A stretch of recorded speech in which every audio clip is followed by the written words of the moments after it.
welcome to This Explainer. Today, we're going to completely reframe the true history of medieval Japan's Murakami clan. Now, if you've ever heard of them, you've probably heard them described simply as pirates. But today, we're going to use the historical record to completely strip away that Western pop culture caricature. We're going to look past the idea of lawless plunderers and reveal them for what they truly were: highly sophisticated, sovereign maritime rulers who absolutely dominated their domain. Let's dive right in by challenging what you think you know. I mean, what actually makes a pirate, right?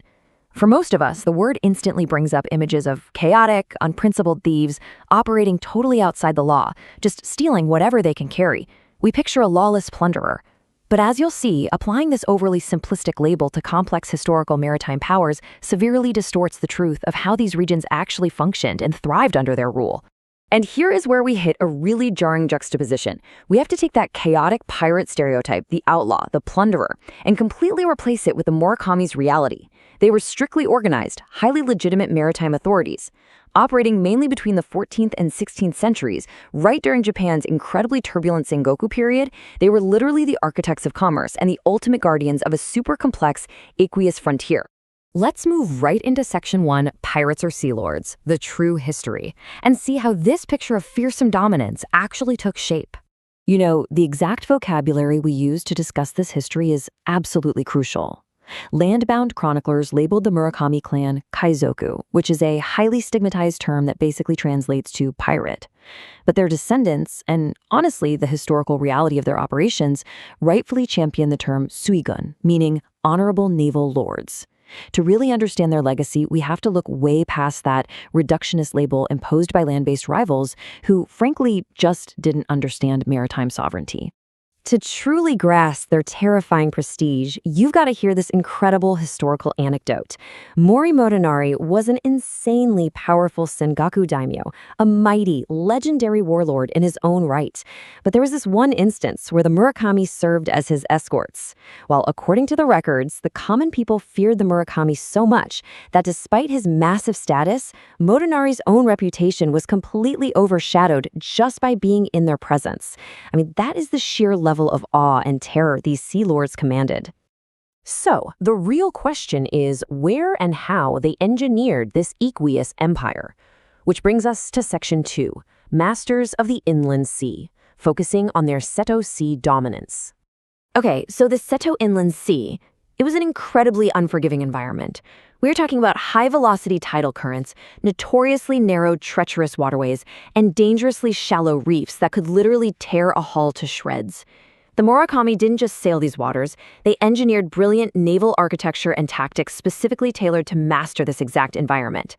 From their formidable island strongholds at Noshima, Kurushima, and Enoshima, they controlled these dangerous tides to completely monopolize regional commerce between Honshu, Shikoku, and Kyushu. And that leads us right into Section 3, Safe Passage Business, where we'll look at the maritime economy. Let's dive into the sophisticated economic infrastructure they built.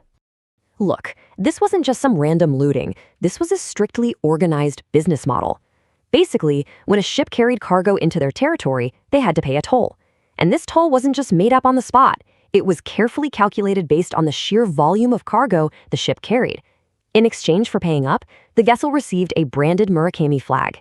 That flag acted as an ironclad guarantee of absolute protection and safe transit through their jurisdiction.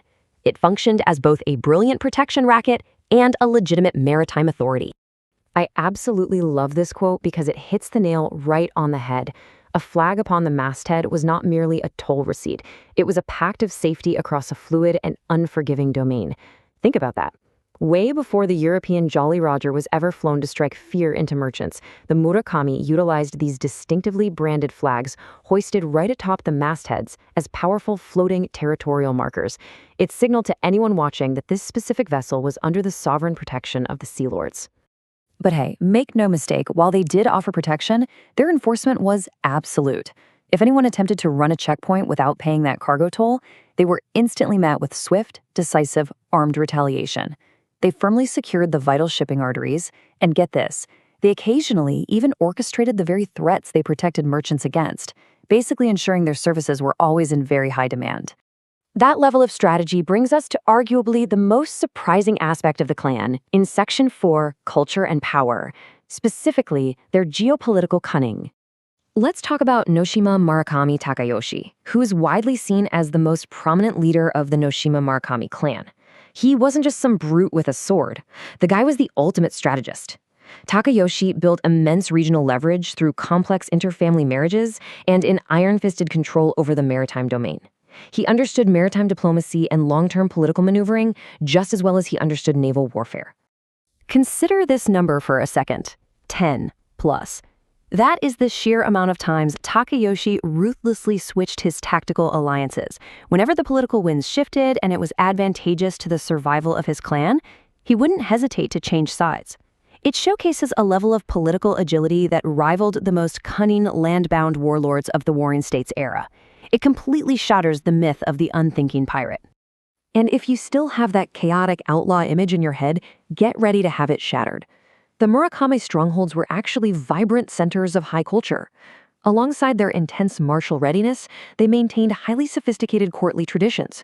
We're talking refined poetry readings and intricate tea ceremonies. Even more fascinating, their high-level politics featured upper-echelon women actively participating in policy discussions. This was a complex, culturally rich sovereign administration. So how did this sovereign maritime empire finally come to an end, and how is their history being rescued today? Let's explore that in Section 5, Preserving Legacy, the Murakami Museum. So their golden age spanned the 14th to the 16th century. But as the late 16th century rolled around, Japan's political landscape started changing drastically. Centralizing authorities, most notably Toyotomi Hideyoshi, began to aggressively consolidate power. Seeing the writing on the wall, autonomous sea lords like Takamyoshi strategically surrendered their independent control of the islands. As Japan transitioned into the peaceful Edo period, the Murakami integrated into the emerging feudal administration, transforming into highly respected naval vassals serving the Mori clan. But, their story definitely didn't end with their loss of independence. Over the next few centuries, the descendants of the Murakami clan meticulously compiled family memoirs and detailed historical records. They recognized the immense bias of those landbound historians who just wanted to diminish their power and label them as kaizoku. Through this historiographical rectification, the descendants worked tirelessly to push back against that false narrative, ensuring their legacy was remembered for incredible tactical brilliance, maritime diplomacy, and deep clan honor. And that beautiful effort of generational preservation is still happening today. If you want to see their tangible artifacts and read these translated memoirs for yourself, there's actually a special exhibition running right now until September 27th at the Murakami Kaizoku Museum on Oshima in Imabari City, Ehime Prefecture. This exhibition is explicitly based on the descendants' memoirs and offers a super deep dive into the pride, the strict rules, and the totally unique fighting styles of these honorable naval lords. I'm going to leave you with this final, provocative thought for this explainer. We all know the old saying that the victors write history, right? Well, seeing how easily sovereign maritime rulers like the Murakami were reduced to mere pirates by their landbound rivals, we really have to ask ourselves, when we unquestioningly accept the historical labels handed down to us, what other incredibly sophisticated empires and cultures are we mistakenly dismissing as mere outlaws? It really makes you rethink how we view the margins of history, doesn't it? Thank you so much for exploring the true legacy of the Murakami Suigun with me today.